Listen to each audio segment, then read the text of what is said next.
is the manufacturing engine of Canada, and we can make almost anything. As Ontario continues to see a sharp need for COVID-19 testing, the province is supporting a $13 million project from Norgen Biotech just outside St. Catharines to ramp up domestic test kit production.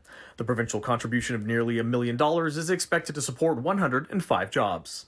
Now, we know that supporting and investing in domestic innovation is a crucial step towards securing our province against any future pandemic emergency. We've been able to scale up currently to over 500,000 units per week at 100,000 per day, which has been a massive improvement for us. This morning, we're now buying 74% of all the PPE that we need in Ontario is made either in Canada or here in Ontario. Fideli saying he also expects Ontario may find itself in a greater position to be an exporter of PPE as well. So we have offices that help support these companies with their deliveries into companies all across the world. In fact, I think Ontario is probably the hallmark poster boy for the initiative of creating manufacturing for PPE. CityNews recently visited a pair of Ontario companies that made the pivot to manufacture PPE. One of those companies telling us they're running into some trouble, while the co-owner of Harbour Technologies in Chatham credits the province with creating a PPE industry through the Ontario First Fund.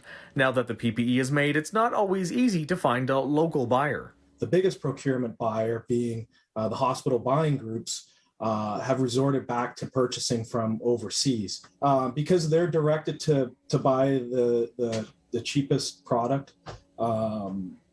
If we're out by 1 cent, it's going to go to an overseas manufacturer. You know, the procurement guidelines we feel should have some context that it contains made in Ontario products. Right now, are you making and selling enough PPE to justify the pivot? Right now, we are successful in manufacturing PPE. Unfortunately, the market that we want to serve, Ontario and provincially, is just not there. We want the best price for the taxpayer as well, and we do have World Trade Organization guidelines to follow that talk about incentivizing companies and being protectionist. There are world rules against these things that we follow. But Glover says he's still hopeful Buy Ontario requirements can be added to guidelines for hospital buying groups. He says his company was recently contacted by the Ministry of Government and Consumer Services about the issue.